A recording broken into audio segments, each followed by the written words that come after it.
palang baterya yung GoPro, kaya pala. So ayun guys, mainit na hapon. 8,000 na yung nakikita natin sa dashboard natin. So tayo po ay pupunta sa Caloocan gamit ang EDSA na daan. So dito na tayo sa GMA Kamuning, mag-U-turn para papunta tayo northbound. So southbound to northbound. Yes! Glam Residences. Okay, so mainit na panahon at kailangan natin mag-ingat sa pag-charge, no? So iwasan natin na mag-charge masyado ng tanghaling tapat. Sasabay po yung init nun sa baterya at sa charger. Wow! So check natin kasi nag-signal ako, baka hindi ko lang baka didiretso yung nasa likod ko. Nag-signal na rin siya, okay na rin.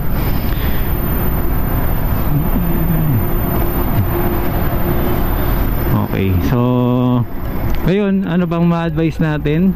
Mas maganda po kayong mag-charge kapag gabi na, paggabi, no? Siguro mga pag uwi nyo, mga 8 siguro, 7, yan. Pahinga nyo ng konti, charge nyo po siya. O, para mas lumalamig kahit papano, hindi yung kasabay nung init ng araw. Mahirap po kasi yung init po, nakikita nyo naman po kahit nga yung mga solar, no? Minsan nag-o-over din siya. Kaya yung iba, mas maganda po, ginagamit nyo po yung yung mga accessories ninyo para nababawasan yung battery, hindi din mag-overcharge, no? Ano po ba yung sample nun? Yung sa solar, di naman pwedeng laging yan, hindi laging full charge mangyayari dyan, diba? So kung medyo habang nagcha-charge siya, pwede rin siyang nakabukas, diba? Yun ang sa akin lang po yan, di po tayo eksperto, gaya po nung nakaraan. Maraming salamat po dun sa nag-correct po sa akin nung nakaraan about lithium batteries, na kahit po hindi siya full charge, iwanan na hindi gagamitin, okay lang po siya. Kasi sa isang taon daw 10% lang naman daw po ang possible na mabawas kapag ito po iiwanan nyo nang hindi gagamitin. So ito na, bumabiyahe na tayo. Kasalukuyang tayong bumabaybay. Tagalog na Tagalog, no? Sa EDSA. So ito po ay EDSA Eton Centris, yung Centris Station, MRT. Yan sa taas. So let's proceed. So yan, maluwag po ang kalsada as of to date.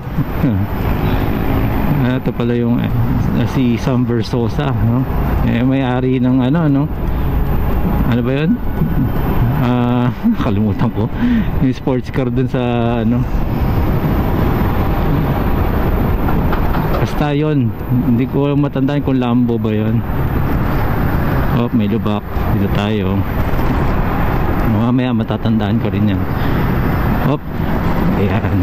So by the way, no, sa Caloocan po kasi medyo mahirap po ang parking doon, guys, dahil may mga nagtotow po doon, lalo na po sa 10th Avenue. So tayo po ay nakiusap sa ating kaibigan, kasama naman natin yan sa pagmumotor. So shout out sa Moto Royal, tama ba? Moto Royal or Royal Moto Club. Ayan. So ayan po, pag may mga kailangan po kayo mga towing, ayan po. Mayroon nang dun Squid Game, shout out. Green light naman kayo dyan. Ayan, so landmark. Ayan, nasa Trinoma na tayo. So takbo po natin ay 45, 46 ayon sa ating kakaibang gauge. Level 1 lang po tayo, nagtitipid po tayo sa battery, pero kaya naman dahil may mga kaibigan tayo doon at may bahay yung mga kaibigan natin dyan, dahil dati po tayong laking Caloocan dyan sa may 10th Avenue. Yan din po tayo nakatambay, so pwede tayo makicharge maya maya kung alanganin. Pero so far tingin ko kaya naman. Tayo po ay gamit ay 72 volts na lithium batteries at 30 amperes. So gaya nito, itong gamit po natin na action camera, umiinit din po yan dahil sa init din ng panahon at init din ng pag-record niya, no? Ba't bumubusin na yan? Malayo ako sa kanya. So yan, SM North. So tayo ay nakabilad sa araw at nananapak ang init. Grabe. So dito tayo kasi minsan may harang dito sa EDSA na pang U-turn lang eh. Kaya ano tayo,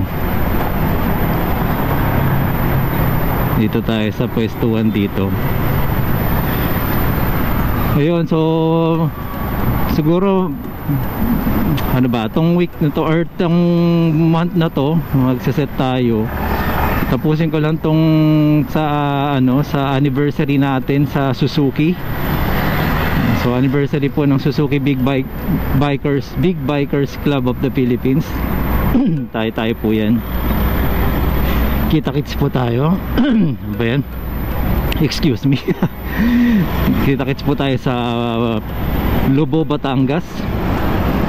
Ayan, nandyan po tayo, overnight po tayo dyan. So pasensya na po kayo, mag-iingay po tayo ng Sabado at Linggo naman dahil hindi po tayo naka e-bike. So ayan yung sinasabi ko po sa inyo, depende po sa traffic na situation kung saan kayo pwesto.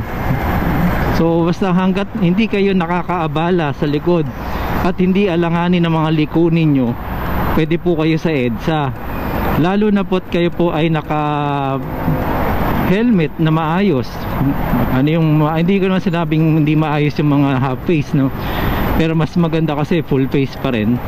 'Di ba? Mas appropriate dahil sa ibang laban po dito sa EDSA. Highway po ito, mabibilis ang sasakyan. So mas maganda po naka gear po talaga kayo, guys.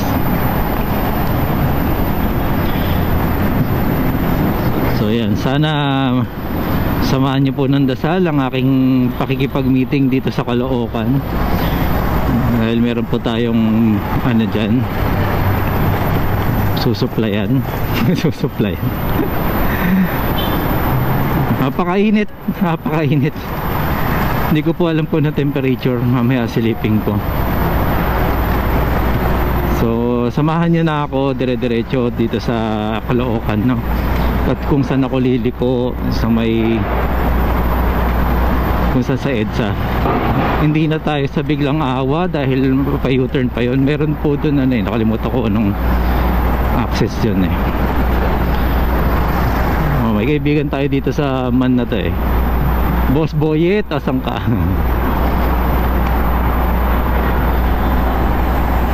Ayan, grabe. Grabe, sobrang init. Kakaiba. Kung mahina-hina resistensya mo nga naman talaga, oo. Tapos pag ganito pa yung andar ng jeep.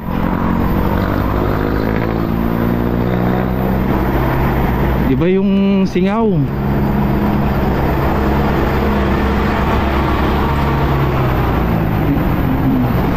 Grabe na nanapak yung ano, init. So level 1 all the way tayo. Dahil tumatakbo naman yung level 1 natin ng 40, 45. Okay na po yan. Dahil hindi naman natin kailangan humataw, no? So balintawak na po ito.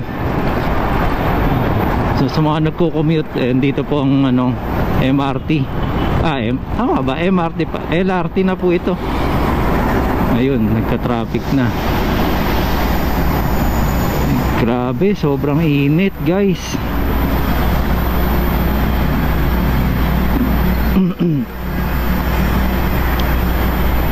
Iba. So orasan nyo na lang po kung ilang oras na tayong bumiyahe. Parang hulas kagad tayo sa init. Grabe. Maiksi pa lang tong ano natin. Sandali lang po, ayaw magpasingit. Ayan. So yun, pag gano'n, wag niyong pong pilitin na sumingit. Sumenyas na lang po kayo. Kasi nagkokos pa ng ano yan eh. Mahirap din naman po pumreno-preno rin sa sasakyan. Kaya lang, mas mahirap po yung kalagayan nating naka 2 wheels, no? Kasi tayo po yung nakabilad, sila po yung naka-aircon. Pero minsan sa mga nakasasakyan mahirap din po dahil minsan naninikit din yung preno nila, di ba? So kaya mas importante po marunong tayo sa maintenance ng sasakyan, hindi lang po sa sasakyan, sa e-bike at sa sarili natin, no? Kung may maintenance po kayo, mag-maintenance po kayo. Dahil yung ganitong klaseng init, parang naluluto ako ah. Ayan. So yung mga motor nandun sa bike lane, no? Kukulit. Ako nandito sa gitna. So hindi po yan pagpapasaway. Sabi ko nga sa inyo, depende pa rin po sa sitwasyon. Huwag kayong OA, no? Sabihin pasaway ka, kamote ka, e-bike ka, dapat sa bike lane ka. Depende po sa sitwasyon, guys.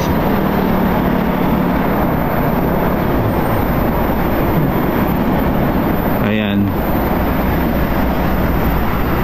Titingnan ko rin mamaya kung makadalaw tayo sa ating kaibigan na may sakit. Ano natin to, mahigit sa mahigit ano pa to sa aking mga kaibigan na to, mahigit pa sa kapatid ang turing ko dyan. Alam ko na. So, dito tayo. Ito naman po ang advantage ng may MRT, no? May lilim. So dito na tayo kasi dito kumakanan na po yung mga nasa papuntang north, no? Palabas po ng expressway po yan. So yung mga papuntang Bulacan, Pampanga, yan po siya. Ay, wala na. Napakainit. Grabe. Ano bang temperature ngayon? Kakaiba. Partida, di tayo naka makapal na jacket. Pero tagos talaga.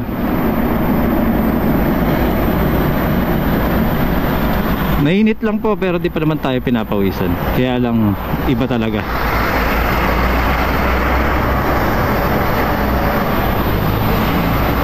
Okay, so baliwalain na po natin ng init dahil masyado na ako nagsasabi ng mainit. Okay. Ayan. So kung naalala nyo yung nakaraan, dito na ako pepesto kasi baka kumanan bigla tong truck na to. So ayan, dito tayo kasi yan po yung pa-exit din po ng pa-NLEX. Kung naalala nyo po, meron tayong video din na vlog, no, na ito yung Moto Royal or Royal Moto Club. Yan po yun. So doon tayo makiki-park muna kahit papaano. Ayan. Nagpaalam ako kasi guys, syempre iba din naman po yung mga samahan ng nasa nakamotor sa e-bike, no? Iba-iba po talaga guys, iba-iba. Alagang biyaya, shout out Alagang Biyaya sa mga aso pala to sa rabies. Ayan na, medyo malapit na tayo. Caloocan na po ito guys. Ito, alam ko ito yung boundary ng Caloocan. Ayan, sige, pasok.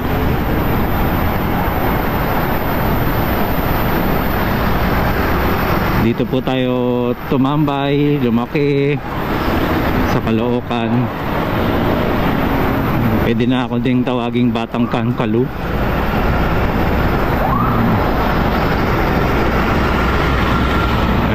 Ingat-ingat din po tayo dito dahil dito po na nakaraan dyan po yung may ano ba to? Ikaw yung wangwang ng wangwang. Umaasta ka ng ano ah. So yung nakaraan po dyan sa may SSS ko nakita. Ba tumatayo ka pa?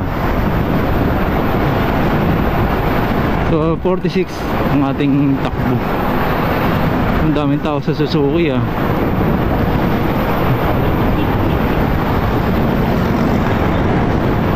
ayan. Yun, no? Pasok na pasok. May tumatawid. May ice tubig na.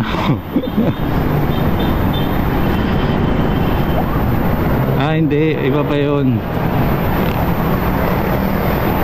Ang dami palang dealer din dito. Ikutan natin yan. Caloocan. Dati guys, share ko lang dun yung, ewan ko lang ngayon, no? Dati pinupunta ko yung mga companies na nandyan sa area na yan. Nandyan ang Chooks to Go, dyan ginagawa. Bounty Fresh, sorry. Ewan ko, parehas lang ba yun? So, ayun. So, kakaliwa na tayo, kaya tayo nandito sa side na to. Hindi natin pwedeng ugaliin na dun tayo sa maluwag, tapos saka tayo kakat, no? Medyo bastos dun sa, ano yan, sa ibang sa motorista, no? So yan, so full left turn tayo, hindi tayo mag-u-turn, kaya dito tayo sa may side ng kanan.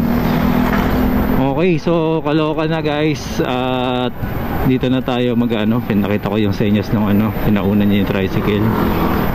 So kailangan aware tayo lagi sa mga nangyayari, no? Kakaiba yung init. Ay sorry, ko na naman ang sinabi ko na naman ang word na mainit.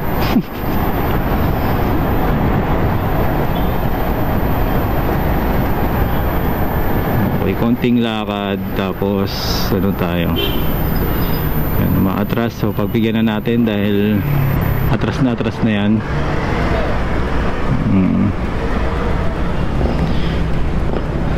So dito pala ang guys, ang tawag doon, head office nga ba ng CF Moto. So may makikita rin pala tayo ditong kung hihinto tayo, kaya hindi ako makakita, init eh. Saan na ba? Alam ko dito yun eh.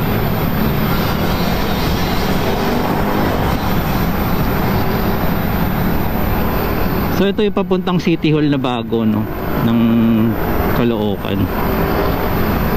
Ayan, Motorstar ba? Motorstrada, sorry. Motorstrada, ayan, no. Di ba? Laki, di ba? Saka na tayo pumunta dyan at trabaho pa tayo. Pwede bang kumanan dito? Dati pwede, hindi ko lang alam ngayon kasi dami ng mga ng Caloocan eh. Do not block, doon na no right turn, so pwede. Wala, di ba? Pero walang kumanan, pero kukakanan. Okay, so ito na po yung 10th Avenue. Makikita nyo po dito napakaraming benta ng motor at parts at accessories, no?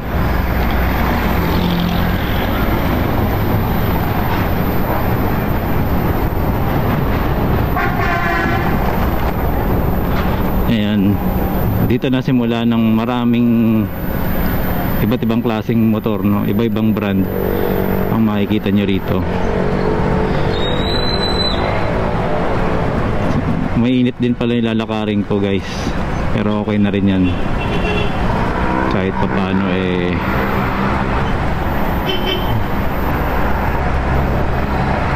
okay.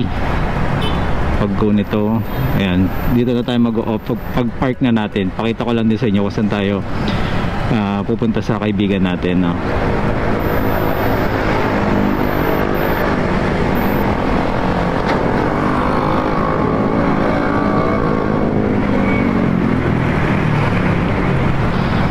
Ayan, stop na to. Yun na lang, waiting.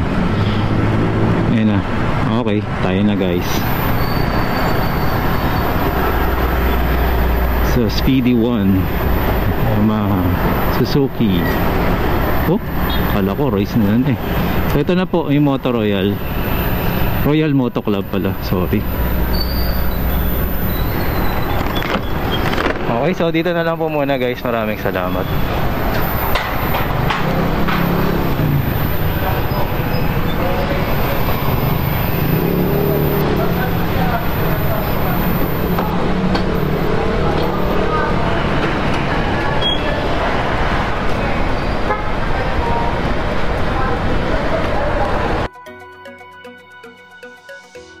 Guys, pakilala ko lang my nephew or Oiko, Masaki, and Taichi. Marvin Chua Motovlog ちゃん、いいねとチャンネル登録よろしくね。